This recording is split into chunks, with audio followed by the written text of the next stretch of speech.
ఏడో తరగతి స్టూడెంట్ మీదన అత్యాచారం అంటే అసలు మనం ఎక్కడికి పోతున్నామో సొసైటీ అర్థం కావట్లేదు. ఏడో తరగతి చదువుతున్న బాలికకు రోజు స్కూల్కి తీసుకెళ్లి ఆటో డ్రైవరే మాయమాటలు చెప్పి 2 సార్లు అత్యాచారం చేసిన ఘటన ఆదివారం ఆలస్యంగా వెలుగులోకి వచ్చింది. నెల్లూరు రూరల్ పోలీసుల వివరాల మేరకు నెల్లూరు రూరల్ మండలం 3వ మైల్లో ఉన్న సరస్వతి శిశు మందిర్ పాఠశాలలో 4వ మైలు ప్రాంతానికి చెందిన ఓ బాలిక 7వ తరగతి చదువుతోంది. నడకూరు దళితవాడికి చెందిన సతీష్ ఆమెను రోజు ఆటోలో స్కూల్లో దింపి ఇంటికి తీసుకెళ్తుంటాడు. అయితే గత నెల 20న సతీష్ స్నేహితుడు కోవూరు సునీల్ ఆ బాలికతో పాటు మరికొందరు విద్యార్థులను ఆటోలో తీసుకెళ్తుండగా సతీష్ మిగిలిన విద్యార్థులను ఎక్కించుకునేందుకు బైక్ మీద రూట్ చూపిస్తున్నాడు. మార్గ మధ్యలో మామిడి చెట్టు సెంటర్ వద్ద బాలికకు వాంతి కావడంతో సతీష్ తాను ఇంటికి తీసుకెళ్తానని చెప్పి బాలికను బైక్ మీద ఎక్కించుకున్నాడు. ఇంటికి తీసుకెళ్లకుండా కొత్త కోడూరు బీచ్కి తీసుకెళ్లి నిర్మానుష్య ప్రధాన ప్రదేశంలో బలవంతంగా లైంగిక దాడి చేశాడు.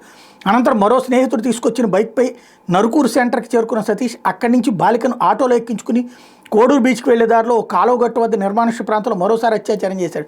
బాలిక 29వ తేదీ పాఠశాలకు రాకపోవడంతో హెడ్ మాస్టర్ తల్లిదండ్రులకు ఫోన్ చేశారు. ఫోన్ స్విచ్ ఆఫ్ రావడంతో మరుసటి రోజు 30వ తేదీని మరోసారి ఫోన్ చేసి బాలిక ఎందుకు రాలేదని ప్రశ్నించారు. తనకు ఆరోగ్యం బాగాలేదని అందుకే రాలేనని భార్య ముభావంగా సమాధానం అయ్యింది. అయితే ముభావంగా ఉండటం భయపట్టాన్ని చూసిన తల్లి నెమ్మదిగా ఏమైందని ఆరా తీయడంతో బాలిక జరిగిన విషయం చెప్పింది. దీంతో ఆమె తల్లిదండ్రులు రూరల్ పోలీసులకు ఫిర్యాదు చేశారు. సతీష్ అతని స్నేహితుల మీద ఫోక్సో కేసు నమోదు చేశామని దర్యాప్తు చేస్తున్నామని నెల్లూరు డీఎస్పీ చెప్పారు.